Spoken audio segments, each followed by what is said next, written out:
A lot of things that had begun to happen to Victor over the past few days seemed strange to him. It was as if the whole world had conspired to behave in a completely inappropriate way. The people around him had changed, becoming really strange. The adults in care were behaving strangely. They smiled at Victor all the time, though he couldn't see a single spark of compassion in their eyes. Their gazes were filled with indifference, while their lips stretched in a smile. A woman named Valentina behaved strangely. She was, as Victor learned, his mother's cousin. But this woman, the boy in his 7 years of life, saw for the first time. She looked at him with eyes damp with tears, constantly wailing and wailing. But at the same time, she did not forget to smile a strained, suffering smile. The workers of the orphanage, where Victor had been placed a month ago, behaved strangely. It seemed to him as if these people paid too much attention to him. Every now and then they tried to please the new pupil. They spoke to him in a calm, measured tone and smiled often. From the day Victor's parents were gone, the world around him changed. It did not become black and white. There were still birds singing and people laughing. There were still entertaining TV programs on TV, and the bright summer sun shone in the sky. But there were too many strained smiles around, as if each of the adults thought that with their hypocrisy they could smooth over the pain of loss. But Victor bore the loss surprisingly steadfastly. Even the woman, the psychologist who had been in contact with Victor over the past weeks, had once said that Victor was a very resilient boy. He didn't really understand the meaning of those words, but he was sure the assumption somehow related to the death of his parents. And then came a man and a woman whose names he had learned in the office of the director of the orphanage. They smiled at him too, but that wasn't the main strangeness that surrounded the strangers. Unlike all the others, their smiles were the most sincere. "He's so cute," the woman said as she saw Victor walk into the office. He was wearing jeans and a blue t-shirt. One of the teachers had neatly tucked his unruly fringes to the side. Looking around at the strangers, Victor realized that now these people would be his new parents. The thought made him uncomfortable. He wanted to go back to his room, but not the one he had been assigned in the orphanage. He wanted to go back to his parents' house. The image of the nursery surfaced before his mind's eye. Familiar and pleasant fragments of warm memories spread through his body. Feeling a hot wave of longing, Victor did something he hadn't done in weeks. Looking into the eyes of the unfamiliar woman, he stretched his lips in a smile, thinking that he was doing something very strange in this situation. A week later, after all the formalities had been settled, Victor left the orphanage.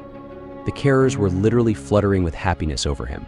They said how lucky he was to find new parents, that such luck was very rare, and that the family that adopted him was considered one of the best in their city. The young couple already had children from the orphanage in their care. As lucky, according to the orphanage staff, as Victor was. He was sitting in the back seat of a passenger car, watching his foster parents. The man's name was Oleg. He was tall, thin with a short haircut. Oleg wore glasses, often adjusting them with his index finger. He smiled often, as if everything he heard seemed to bring him joy. The woman's name was Inga, as tall as her husband, not too thin, but not too full. Long blonde hair, big brown eyes, straight teeth, easy gait. Inga spoke a lot of non-substantive words, but thanks to her natural charisma, people always listened to her attentively. That morning, she expressed her gratitude to the director of the orphanage for the 100th time, while Oleg shook hands with the staff without stopping. "Let's go home," Oleg said, getting behind the wheel. Turning to Victor, almost synchronously, they smiled. "You're so sweet," Inga said again. Reaching out, she caressed Victor's cheek. "On the way home, we can stop at the shop and buy ice cream for everyone. It's our holiday today." "Whatever you say, sweetheart," Oleg replied, waving goodbye to the orphanage workers once again. Victor didn't want to eat the ice cream, but he couldn't refuse the treat. Holding a glass in his hand, he stared out the side window all the way, not paying attention to the conversations of the new guardians. Inga was saying something about the plans she was making for Victor. She told him what kind of room the boy would have, and that he would like the other children they had taken from the same orphanage. Oleg, constantly agreed with his wife, nodded, and looked at the boy in the rearview mirror. But 40 minutes later, Inga suddenly exclaimed, "We're home." Up ahead loomed a large, two-story house. It was simple enough, though of impressive size. The facade was white in color. The roof was brown. Around it was a lawn, shrubs, trees creating shade. A concrete path ran through the lawn, neatly trimmed grass. Near the porch stood a girl about 11 years old. She had a rake in her hands and a small pile of leaves near her feet. "Everyone's waiting for you," Inga said, looking playfully at Victor. The car was parked near the gate and Oleg, with an imperious gesture, called the girl to him. Throwing the rake on the grass, she hurried to the car. "Are you all done?" asked Oleg. She nodded in response, glancing at Victor with a quick glance. "Where is Pavel?" "Where is Pavel?" "In his room. He hasn't come out of there since this morning." "Gather everyone in the lobby in 10 minutes," the man commanded, opening the door. "And Pavel?" the girl interrogated. Oleg thought for a second, then adjusted his glasses, looking at Inga. The woman nodded. "And call him too," he said, and the girl hurried into the house. "Well, are you ready?" Inga stretched out in a smile. Victor shrugged but opened the door, stepping onto the pavement. They stepped into the house. Compared to the warm afternoon air, it was chilly inside. They were greeted by a spacious hallway with a huge rug in the very center. There was a lot of upholstered furniture, as if the owners of the house liked to gather large groups of guests. There was a stereo system and a television with a huge screen against the wall. Paintings hung on the walls. At the end of the hall was a rounded archway, behind which the kitchen could be seen. In the center of the carpet stood two children. A boy of about 7, in a neat suit that made him look more like a dress-up doll, and a girl of 10 in a sundress. Her hair was braided. She looked curiously at the newcomer, smiling slightly. "This is Konstantin and Elena," Inga introduced the children, "and this is Victor. He will live with us." Inga waved her hand towards Elena. "Help Victor get settled in his new room." The girl immediately hurried to the newcomer, taking from him a bag and a cup with almost melted ice cream. "Let's take this to the kitchen, and then I'll show you around." At that moment, a girl came down from the first floor and met them by the car. "And this is Nina," Inga continued. "She's not a very talkative girl, but you can address her at any time. Isn't that right, my dear?" Nina stopped on the last step and nodded briefly. "Where's Pavel?" Oleg asked, turning to Nina. "He'll be right down," she answered, still meekly. "I need to clear the leaves from the lawn." "Finish up there and come back," Inga replied. Victor followed Nina's gaze. She walked through the hall, and just before she left, she gave him a brief glance. His room was on the first floor, in the attic part of the house. Climbing the stairs, Victor looked down a long corridor with doors on either side. These were the bedrooms of the children living in the house. He remembered the orphanage. The rooms there were arranged in the same order. "There are simple rules in the house, but they must be observed by everyone," Elena said as she walked him down the long corridors. "We get up at 7 o'clock in the morning, whether it's a day off or not. Me and Nina cook breakfast for everyone. Konstantin cleans up the leaves and rubbish that have fallen overnight. He does the same in the evening." "But today it was Nina who cleaned up the leaves," Victor remarked. Elena hesitated for a second, as if trying to remember something, but then continued. "Yes, that's true. But Kostya got sick, so Nina replaced him." They stopped at the door. "This is your room," Elena pushed the door open. They entered a tiny, darkened room. There was a little light coming through the small window, but it was enough to illuminate the furniture. Overall, it was better than the orphanage, though Victor first compared the room to the bedroom he had lived in at his parents' house. "Pavel," the girl continued, "is the native son of our foster parents, so he doesn't have to do anything. Sometimes he helps his father to do the heavy housework, and that when he brings everything to a scandal." She set the bag on the bed. Victor looked around. The bed was next to the window. To the left, a desk with a lamp. To the right, a wardrobe. There was a palace on the floor. Above the ceiling was a chandelier with 3 light bulbs. "What will I have to do?" he asked, turning to Elena. "Nothing in the morning. During the day, Nina and I will help around the house, and you and Kostya will help in the yard. Our foster parents have lots of ideas. They want to build a veranda behind the house and a decorative pool. Are they good people?" Elena smiled, stroking Victor's cheek with the palm of her hand. Her gaze was soft and gentle. "It's up to us. Do you understand?" He nodded. "Settle in, and we'll be waiting for you at the communal table at 1 o'clock sharp." Elena went out, quietly shutting the door behind her. Victor gave her a glance and then went to the window. He had a view of the front yard, where Nina was working with a rake, as if combing the already perfect lawn with it. Over time, Victor began to get used to his new surroundings. Now his life was going in a completely different direction. Almost everything was new to him, and he had to adapt to it. Oleg and Inga were not strict, but demanding. They could not tolerate laziness, and when their assignments were not fulfilled.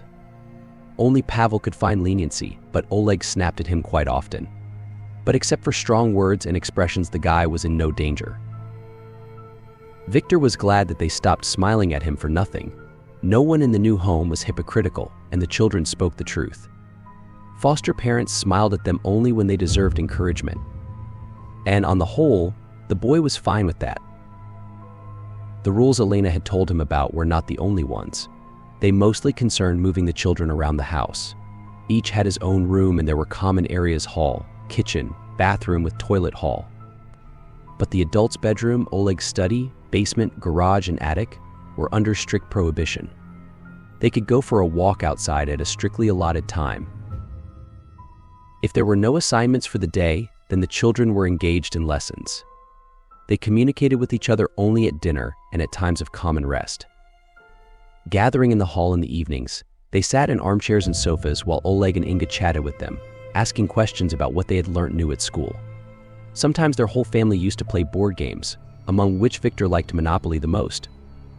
Over time, he understood the essence of the game and even started winning.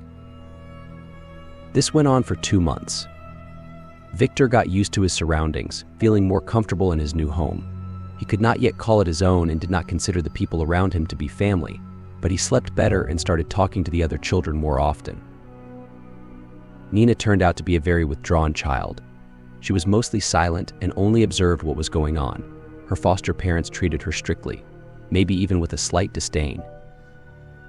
Elena was Inga's right-hand woman. She did almost all the work for the woman, receiving a lot of praise.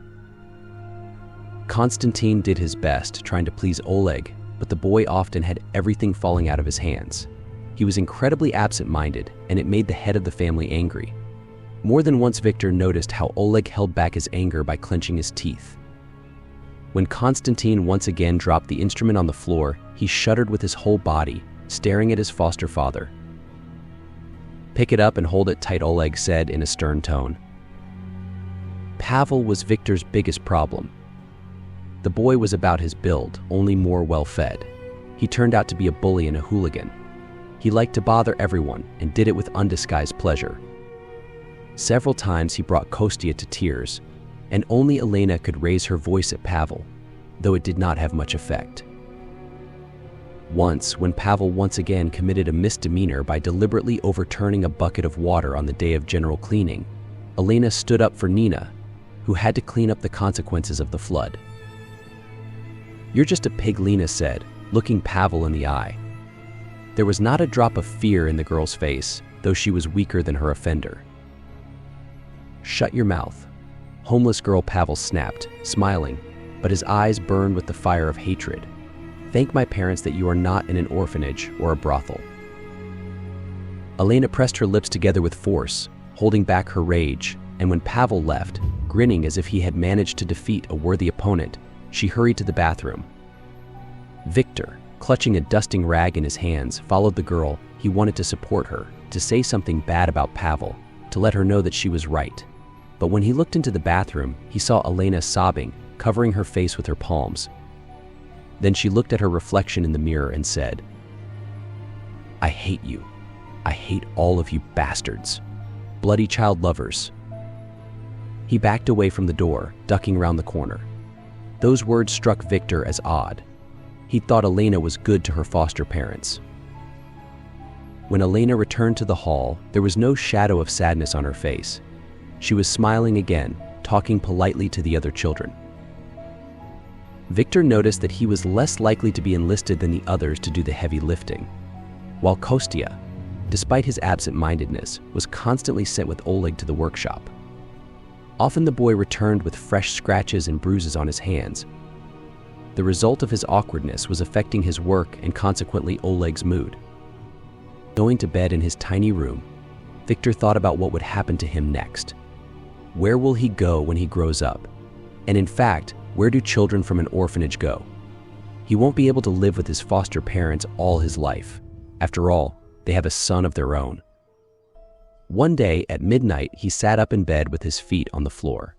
Sleep did not come, and the boy decided to take a walk around the house. Knowing the prohibition against going out at night, Victor decided to risk it.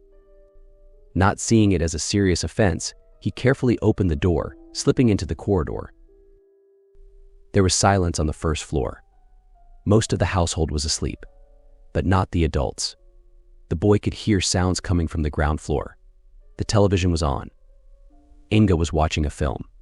The woman liked to stay up late in the hall while Oleg was doing his business. They always went to bed late and got up when Elena finished preparing breakfast. Tiptoeing, he walked downstairs, staying in the thick shadows. The light from the living room fell into the corridor, faintly illuminating it with flickering colors. There was a film playing on the television that had completely captured Inga's attention.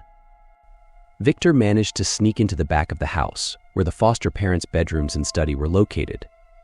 Here he looked around, noticing the door ajar. Never before had he been in Oleg's study. That room was off limits, as were the attic and basement. He didn't want to break the rules. Victor planned to just walk around the house to fatten up his sleep, but suddenly he heard the front door open. It turned out that Oleg was not in the hall.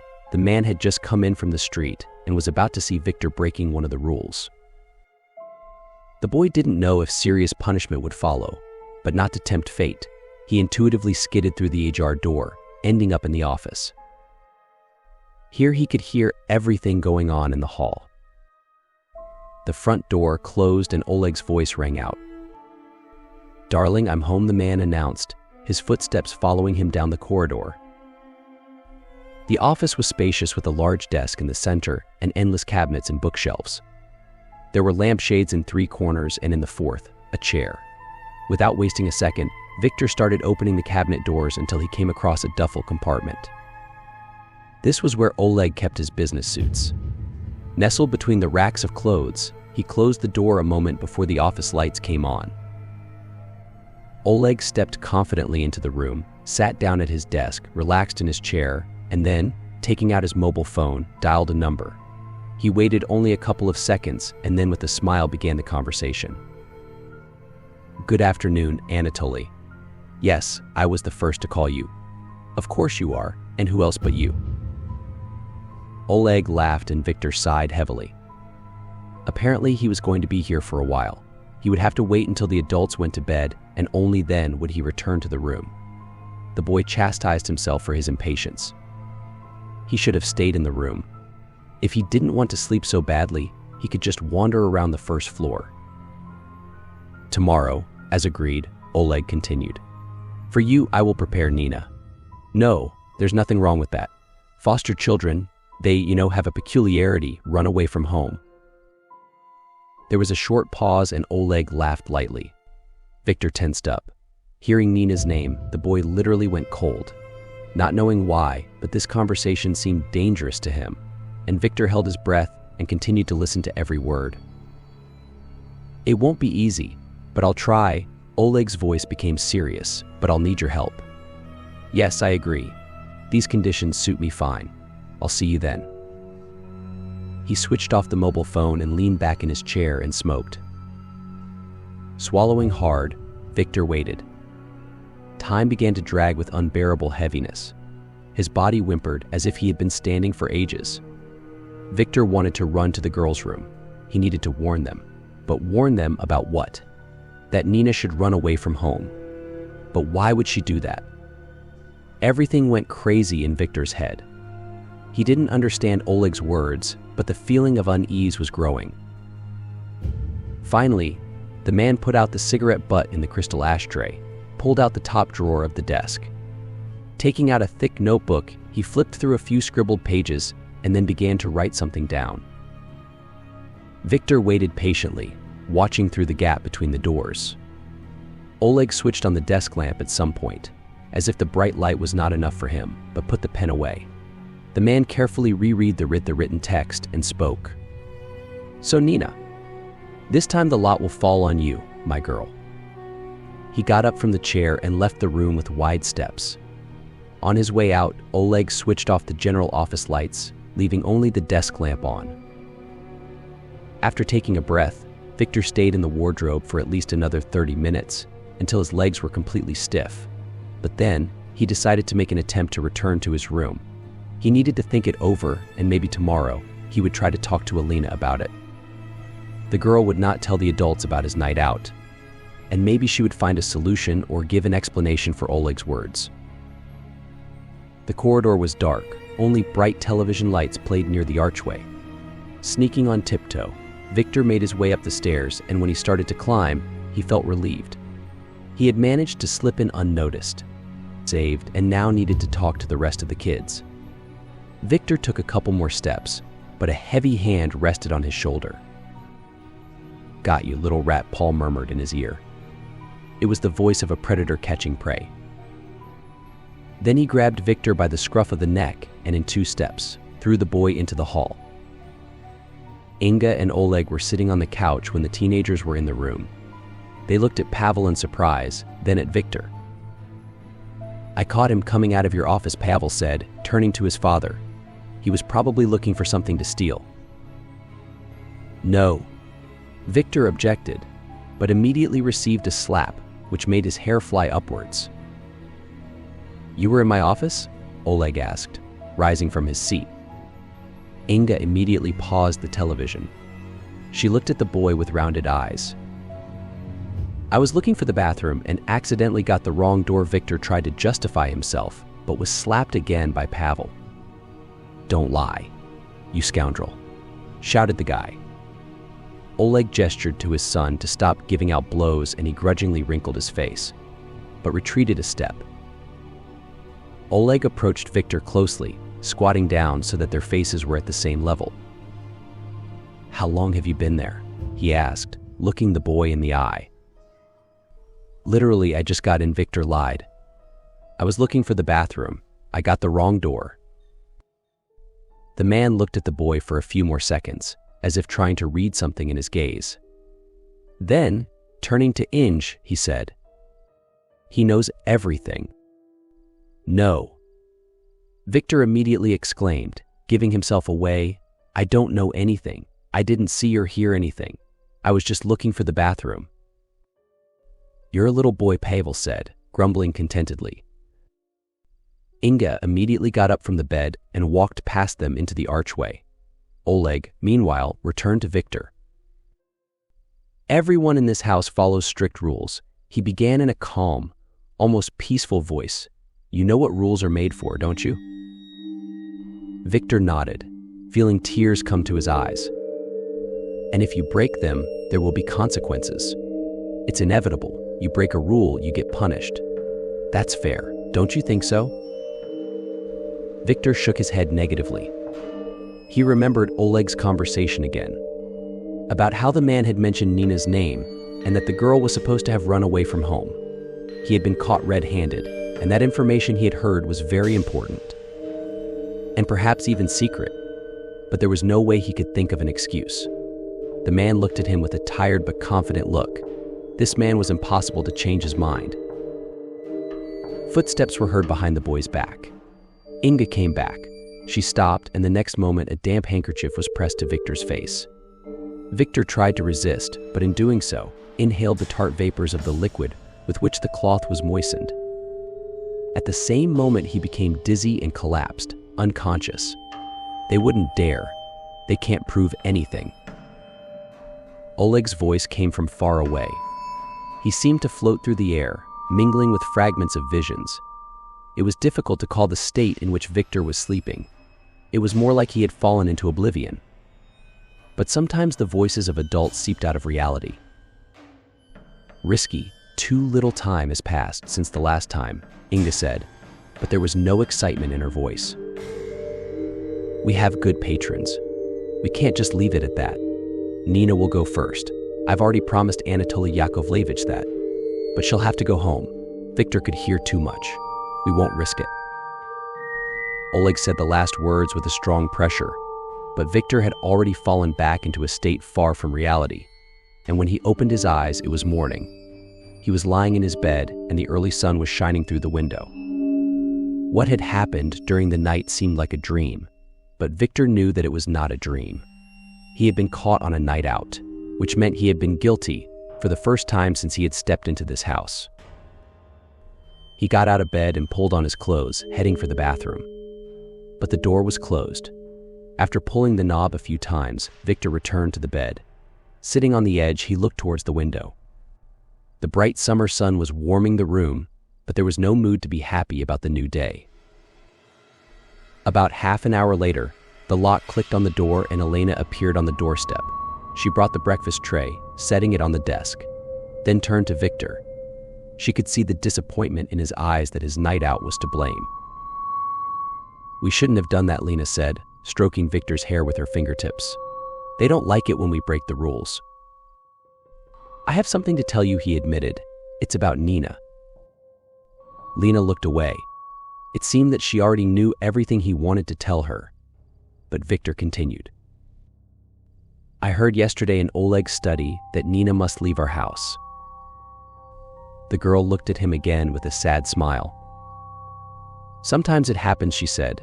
Some of us leave this house. As I told you the day we met, it's up to us. On our actions. On our misdemeanors. She walked to the door and, turning in the opening, added, Night, we're waiting for you in the lobby. We'll play a board game. Monopoly again? No, this time we'll play toss. With those words, she closed the door, leaving Victor alone. During the day, no one else bothered him. At 2:00, Elena brought lunch again, but this time she didn't say anything. She seemed to be in a hurry. A blush played on her face, and there were tears in her eyes, which the girl ineptly hid. Victor decided that it was Paul again, but he did not ask any questions. At 6:00 in the evening, Inga appeared on the threshold of the room. Her gaze was stern, but her voice sounded soft, almost parentally gentle. We're waiting for you in the hall, she addressed Victor. Put on your best suit and come back in 10 minutes. Putting on trousers, a light shirt and weekend shoes, he went down to the ground floor. Everyone was already gathered in the lobby. Konstantin was sitting in an armchair, and when Victor walked in, the boy didn't even look up. He was wearing black trousers, a brown long-sleeve shirt, and black shoes. His hair was neatly styled, but his face was almost pale, drained. Nina sat on the edge of the couch dressed in a turquoise sundress. Her hair fell in a beautiful cascade over her shoulders, and although there was no makeup on her face, she seemed very beautiful to Victor that evening. She looked sadly at Victor, and there was sadness in her eyes. Elena sat next to Nina. Her eyes were red from tears, but a light layer of powder concealed the day's blush. She was dressed in a long-sleeved black sundress. Oleg and Inga also wore beautiful outfits. The man was in a jacket and a light-colored shirt, and only on the faces of adults this evening played a smile. The woman behaved relaxed and carefree, but Oleg alternately glared at the children. Pavel was not in the hall this evening. We are all here, Inga proclaimed happily, clapping her hands together. Victor sat down in a vacant chair. A low coffee table stood in the center of the room, and a homemade board game lay on it. It was a circle 30 centimeters in diameter. In the center of the circle was a rotating arrow. The circle itself was divided into 4 parts, each with a rectangular piece of paper with the text facing downwards. Today we have not quite an ordinary evening, Oleg said, turning to Victor. All the children, except you, have already played this game. So I'll explain the rules. But before that, I would like to know, do you have something to tell us? All the eyes of those present were fixed on Victor. Feeling the pressure from Oleg, the boy cleared his throat, but began to speak in a firm, almost confident voice. I want to apologize for what happened last night. What a good boy, Inga exhaled, smiling with bright red painted lips. I promise it won't happen again, Victor added, looking at Oleg. The man's gaze was condescending. Then to the rules of the game he continued. The game is called Toss, and we are all going to play it. Every few months, when the time comes, we choose one of you to participate in a small ceremony.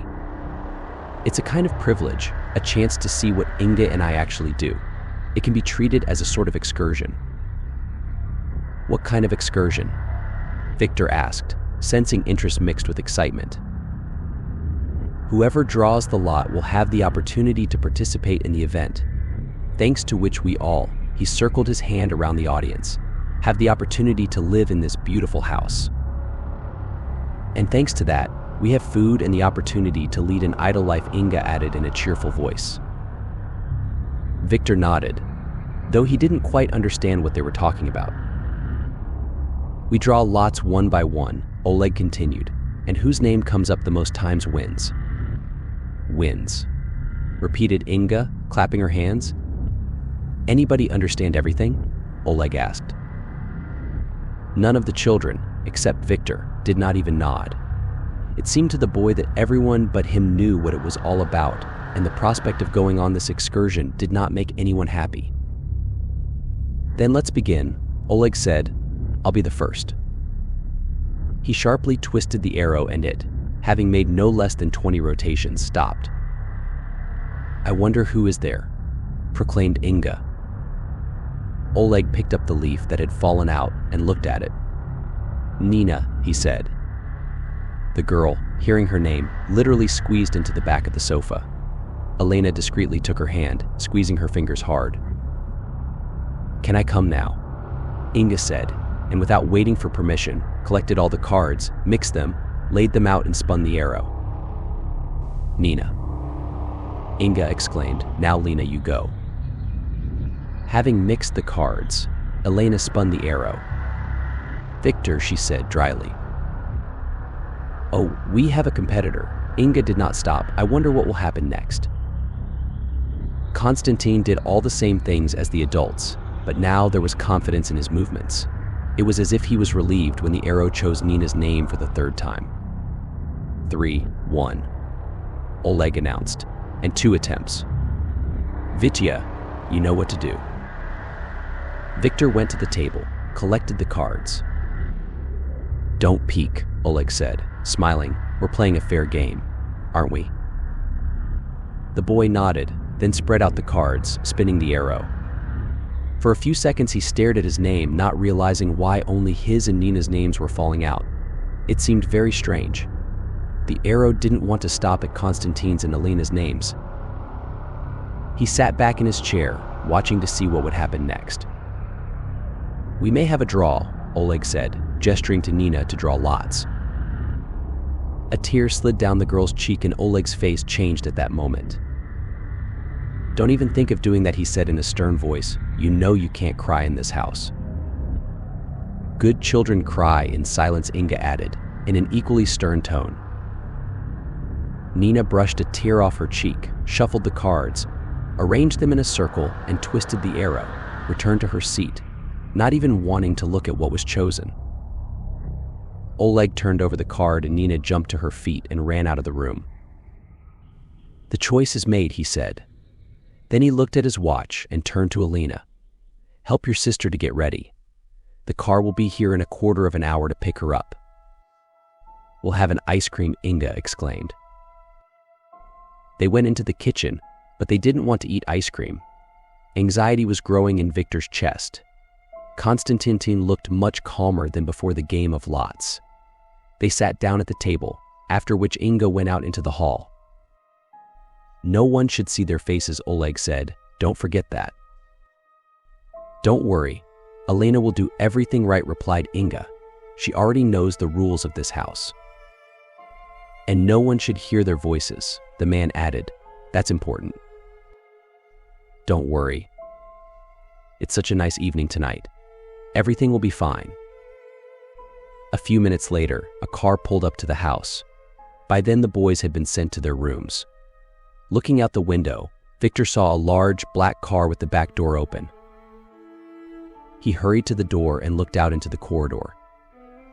Elena came out of the girls' room, followed by Nina.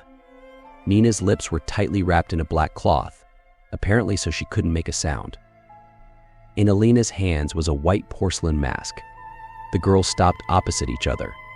Tears were running down Nina's cheeks. "You will come back," said Lena in a whisper. "By all means.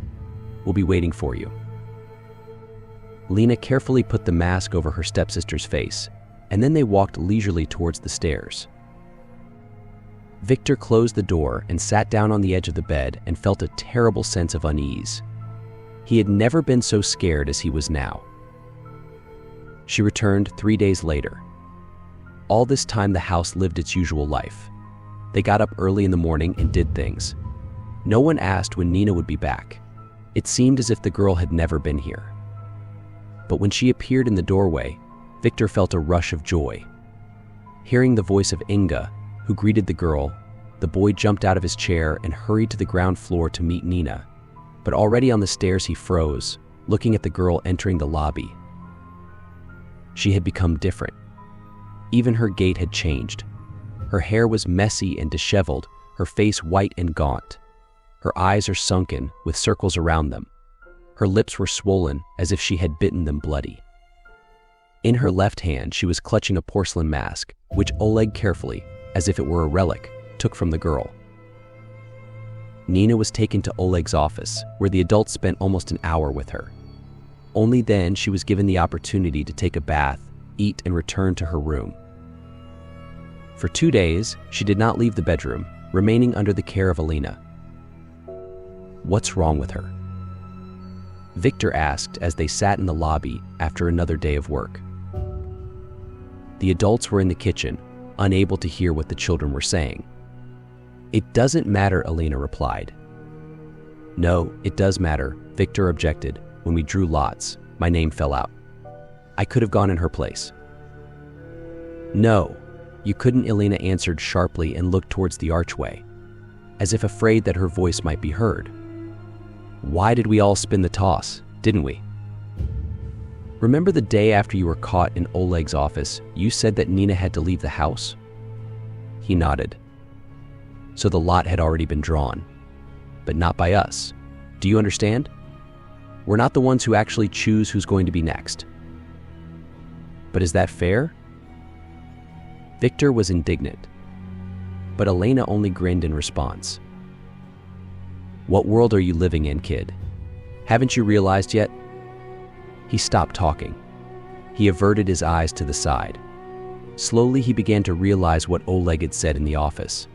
The man had actually planned the whole thing himself. "She could have been lost forever," Elena added, "but Nina was lucky. She came back unlike the others." "Others? Were there others?" Lena put her hand over Victor's mouth and whispered, "Don't ever bring it up again unless you want to be next." That evening, they gathered round the communal table, all except Nina. Inga was cheerful and laughed all the time. Oleg was an excellent order of spirit. He was talking about the money he had managed to get after the last deal, and the adults were deciding how to spend it. But most importantly, a large part of the sum should go to Pavel's education. In 3 months, he goes to study at an elite school in another city. For a whole quarter, the teenager will live in good conditions away from his parents. Inga assured that for Pavel this is the first step into adulthood. But despite the cheerful mood reigning at the table, Victor did not feel hungry. "Why aren't you eating?" Inga asked. "I made such a delicious stew. Look, Kostya is already finishing the second plate." "The boy has a great appetite," Oleg patted Kostya's shoulder. "I'm not feeling well," replied Victor. "Do you have a fever?" Inga asked, putting the back of her palm to the boy's forehead. "No, I'm just very tired and I want to lie down." "Go to your room," Oleg said with a wave of his hand, returning to his plate. Victor slowly left the table, noticing how Elena was looking at him with an attentive look. He went up to the first floor. Voices came from the kitchen, and it was once again filled with the carefree laughter of adults. Passing his door, he knocked softly on the girl's door and, without waiting for an answer, entered the bedroom. Nina was sitting on the floor, leaning against the bed. She looked up at him. Her face was still swollen, but her hands were covered with bandages and plasters. "Come in," she suggested in a quiet voice. Victor sat down next to her. Nina had her school books in front of her. She tried to distract her thoughts by studying, but judging by the open, empty notebook, it was difficult for her. "I've been waiting for you to leave the room," Victor said. "I don't want to leave here." "Never," the girl replied. "What happened to you where they took you?" Lena doesn't say anything. "We can't talk about that," Nina admitted. "There are too many rules and prohibitions in this house." They sat in silence for a few minutes. Then Victor continued. "I knew something was going to happen to you. That day when I was in Oleg's office, I heard him on the phone. He was talking about you and how you could have just disappeared." She nodded in confirmation of his words. "But I'm glad you're back." Nina looked at Victor with a look that made him uncomfortable. Something flashed in her eyes. It was a spark, as if a thought had come into her head that had become almost an obsession. Taking Victor's hand, Nina asked, "Can you go into his office again? You're a very quiet boy." He shrugged his shoulders. "Probably. But why?" "Oleg has a notebook," she explained, "in which he makes notes. I'm sure it talks about all of us, the foster kids, and when and who's going to leave this house, and more importantly, who's destined to never come back." "I don't know what you're talking about," Victor admitted, but his voice was already starting to tremble. Nina sighed heavily, looking away. Then she untied one of the bandages, holding out her hand. Victor saw a deep cut. The wound had healed and crusted over, but it still looked terrible. "Do you know what this is?" she asked. Victor shook his head negatively. "I'll tell you what happened to me. What happens to all the children who are chosen. But then we'll have to decide what we're going to do next. I've tried to suggest it to Elena, but she won't hear of it. Maybe she's afraid, or maybe she's overprotective of us." Victor kept his eyes on the cut, but then examined the band-aids and other bandages.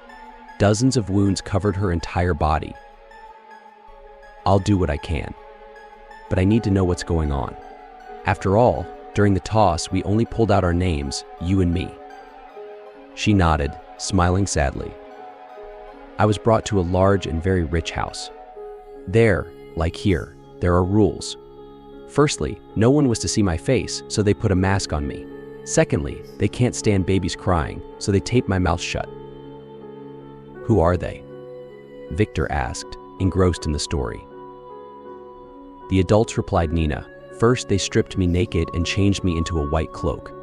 Then they took me out into a spacious hall and put me in the center. I remember how cold and scared I was, but the adults paid no attention to me, as if I were part of the interior. I stood for quite a long time, watching what was going on. They were having fun, walking around the hall, talking to each other. After a while, 2 more teenagers were brought into the room, wearing porcelain masks and light-colored capes. That's when they started looking at us. One woman came up to me and looked into the slits of the mask's eyes and licked her lips. She had an empty flute in her hand. She made a gesture to the waiter. He came over, took my hand, and slashed it hard across the skin with a knife. Blood rushed from the wound and the woman set the flute down. I tried to scream but could only make mooing noises, and the woman watched my blood flow. Then she took a sip of it from the filled flute and headed for the others. Soon others began to approach me. Some were cutting or stabbing my body themselves, others were just filling the flutes. When I tried to resist, a waiter held me by the shoulders, keeping me from falling to the floor. Nina turned away, hiding the tears that slid down her cheeks, but her voice continued to be strong. and one man did this. Nina rose to her knees and pulled up her t-shirt. There was a huge half sheet on her right side. He cut off a piece of me and stuffed it in his mouth, a piece of my body, along with the skin, and started chewing, smiling with bloody lips. Victor felt nausea coming up his throat. He imagined the vivid bloody scenes Nina had described, and his throat went dry with excitement. She returned to the floor, continuing. Later in the morning, they started to take us out of the hall. I was taken to some room fully furnished.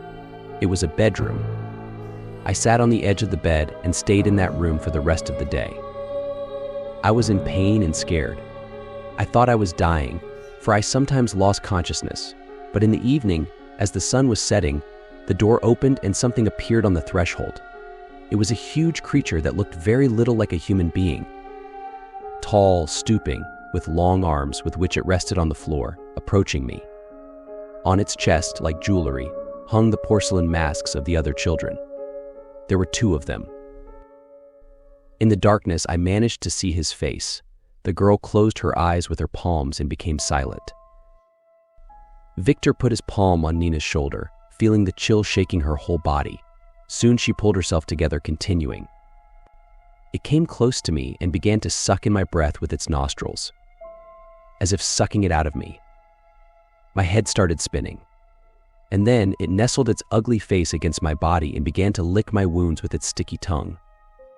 Sometimes it bit me, but not hard, and again it drew blood. I fainted with horror, and when I came to, I saw that the creature continued to drink me. Then I stopped realizing how much time I had spent in this room. At dawn, the creature would leave, but then it would return and suck my blood again. At times it seemed terribly hungry, sinking its teeth into me, but because of my gagged mouth, I couldn't scream.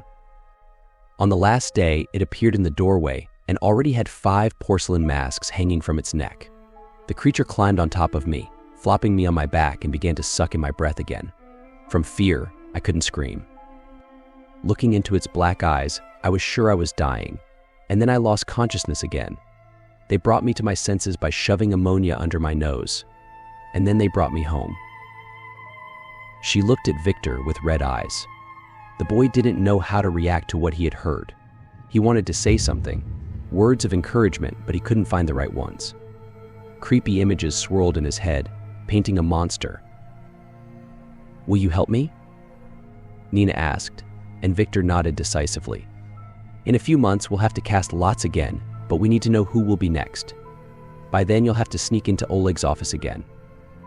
And after we find out who in this house will be next, here's what we'll do." 2 months had passed since the day Victor had been alone with Nina. It was as if nothing had happened. They were already living the life they were accustomed to. Nina began to leave the room more often, but she remained withdrawn. Gradually, Victor began to think that what had happened to them was only a terrible vision. That's what he wanted to think when he remembered Nina's story. The existence of people drinking children's blood seemed like a crazy thought. All the more insane sounded the description of the creature the girl had to face later. But when one evening Nina took Victor's hand, he realized that the time had come. "Tomorrow we'll draw lots," she whispered. "You must get to Oleg's office today and find out which of us is next." He nodded in agreement, trying to make his gestures firm while fear ripped through the boy. Late in the afternoon, he descended the stairs and walked down the corridor, slipping behind the office door. The street lamp illuminated the room well enough, and quickly orientated himself, Victor began to pull out the drawers of the desk, finding a familiar notebook in one of them. Placing it on the desk, he opened the first page. Oleg's handwriting was smooth and neat. Victor could easily read the text. 17th May. Vadim Zhdanov, 7 years old, did not return. Victor swallowed hard and continued reading. 20th August. Kostrova Veronica, 8 years old. She came back. I had to put her in a boarding house for the mentally ill.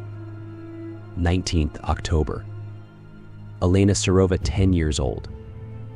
Victor looked towards the door. So Lena had been through this nightmare, as had Nina. So how many kids had been in this house? How many times had they spun the toss? And why don't any of the adults in the orphanage suspect what's going on? Or maybe the director is aware of what's going on, and that's why he has no problem letting Inga and Oleg take another child? He flipped through the diary to the very end. There were only 2 entries, which Victor read particularly carefully. 21st June. Karpova Nina, 9 years old, returned. 23rd August. Zatsipin Victor, 7 years old, did not return. Hasn't returned? He whispered. Everything had already been decided for Victor. Tomorrow he would leave this house, to a place where blood was drunk and where a horrible monster sucked out children's breath as if feeding on their fears. He put the notebook back in the drawer and, as if in a fog, turned round on the spot. His gaze fell on a cabinet with glass doors. In it, on the shelves in several rows, were white, porcelain masks. Victor examined them more closely, finding dark stains on some of them.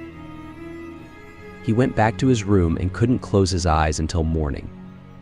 Victor stared at the ceiling, thinking over and over again about the plan proposed by Nina, hoping that the girl had calculated everything correctly. The next day passed in tension, and only in the evening, dressed in his best suit, Victor sat on the edge of the bed in nervous anticipation. There was a knock on the door and Nina appeared on the threshold. "Are you ready?" she asked. He nodded. A shiver ran through his body, but the boy tried to squeeze out a semblance of a smile.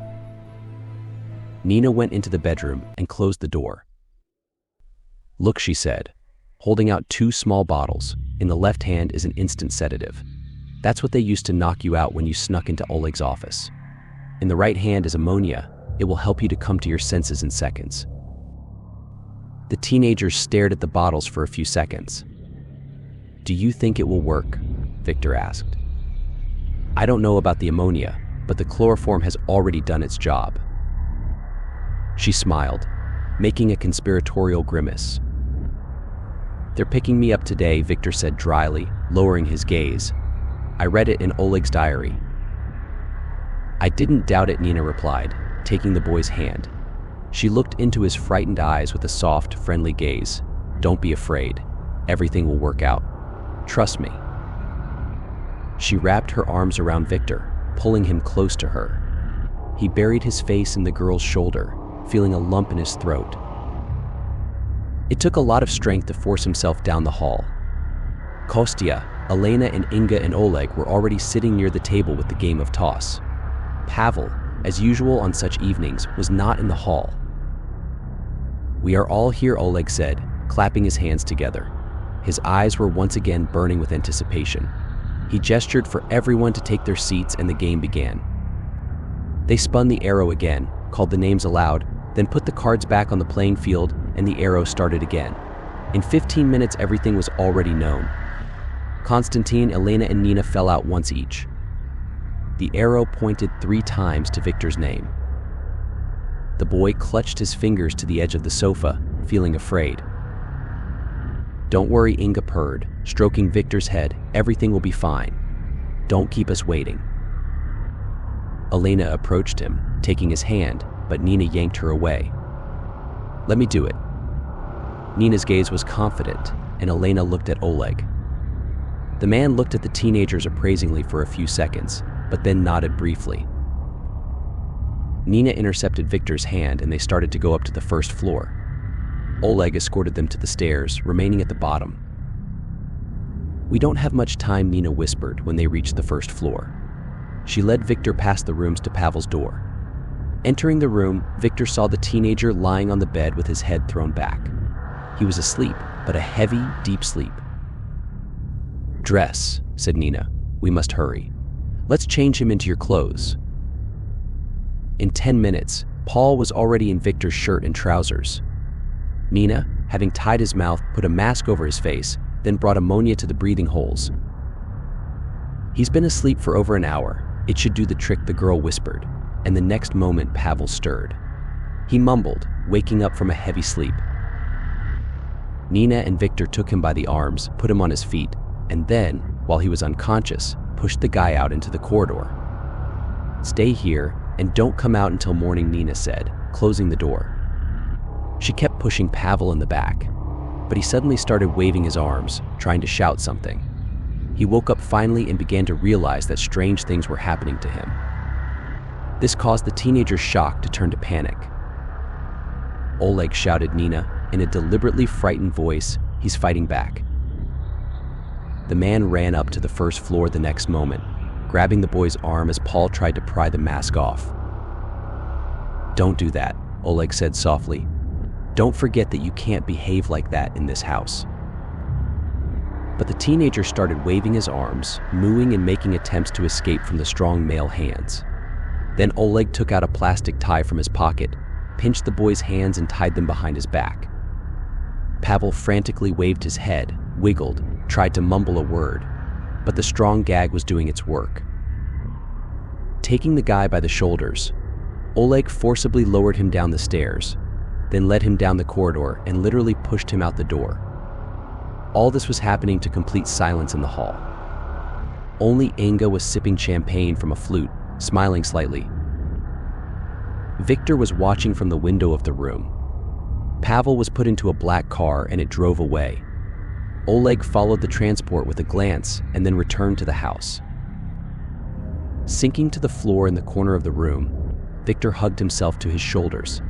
He still felt a terrible sense of unease, but somewhere deep in his mind he realized that today he had managed to save himself. At the cost of someone else's life, but he himself did not deserve such a fate. Nina told him in color the nightmare that would befall Victor tonight. He closed his eyes, soon falling into slumber. Nina woke him with a light touch. Opening his eyes, Victor saw the sunlight, morning rays illuminating the room. The night was over, which meant that all the horror that had befallen Pavel was over. That thought made him feel a little better. Come on, Nina whispered. We have to leave. She handed him his clothes and soon they were out in the corridor. They tiptoed downstairs. Nina opened the front door with the keys she had apparently stolen, as well as the medicine bottles. The freshness of early morning hit her face. Drawing in air through his nostrils, Victor felt free. One more step left and they would leave this house forever. The teenager had never experienced such a feeling before. He found it pleasant, almost sweet. How far are you going? Said a man's voice. Turning round, they saw Oleg near the stairs. His face was sleepy, but the man was rubbing his fists together. For a moment his gaze froze on Victor, and there was a look of bewilderment in it. Why are you here? You couldn't have come back this early, but he stammered half a word, slowly looking up. It took only a moment to realize what had happened. After that, Oleg's eyes flashed with the fire of rage. No, he growled. You couldn't do this to my son. No. The man walked towards the teenagers, who were numb with horror. One more step, and he would grab them with both hands to throw them back into the house. Victor tensed his whole body and squeezed his eyes shut, expecting a jolt, but there was no attack. A short mooing sounded. Oleg started waving his arms, trying to reach the one behind him, pressing a white cloth to his face. But then he froze. Oleg's eyes looked at Victor for a few seconds, then at Nina. The liquid that soaked the cloth hit his head after each breath. Oleg staggered, took an awkward step, then collapsed to the floor.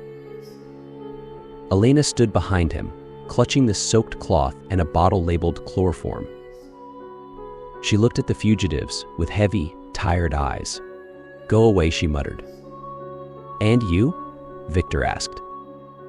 Come with us, Nina asked, holding out her hand. We can survive together. We'll find a new home. What about Kostik? Elena asked. He won't be able to survive on the street, and we can't leave him alone in this house. I'll be able to take care of him. Don't worry about me. Elena smiled sadly, gesturing for them to leave. Victor and Nina looked at each other. They were already standing on the threshold, one step away from their salvation. It wouldn't be long before the foster parents would start sounding the alarm about their own son's disappearance. And there was no telling what punishment would fall on the foster children's heads. They must leave all together, must try to survive holding on to each other. But Elena, without waiting for an answer, pushed them out the door. They went outside, holding hands. They walked down the steps and Victor turned around and looked at Elena again. I'll come back for you, he promised. Someday, but I'll get you out of here." The girl smiled a genuine smile. It was the same smile she had given him in this house 6 months ago, and then she slowly closed the front door. They hurried down the deserted street in the rays of the rising sun, feeling the coolness and freshness with their skin. For a moment, Victor felt like laughing. He looked at Nina, but the girl was beaming with a smile. They were free. Really free. They ran wherever their eyes took them, without unclasping their hands. These moments seemed like magic, a true escape from the nightmare. A house with too many inhibitions to raise children was behind them. The unknown was ahead, but it didn't frighten them. They didn't want to think about what would happen next. They just put their faces in the sunlight, feeling the pleasant warmth and freshness that they wanted to breathe in endlessly. "We're free," Victor said, laughing, but suddenly his legs slowed down. He almost stopped. "What happened?" Nina asked, and then she followed his gaze. A few dozen meters away from them stood the black car that had driven the children away from Oleg and Inga's house. It was parked outside a huge white building with tall columns and spacious stained glass windows. Nina immediately recognized the house, and a chill ran through her body. A large man was sitting in the car. He was tapping his fingers on the steering wheel, keeping his eyes on the teenagers who had turned down a nearby street, trying to get out of sight as quickly as possible.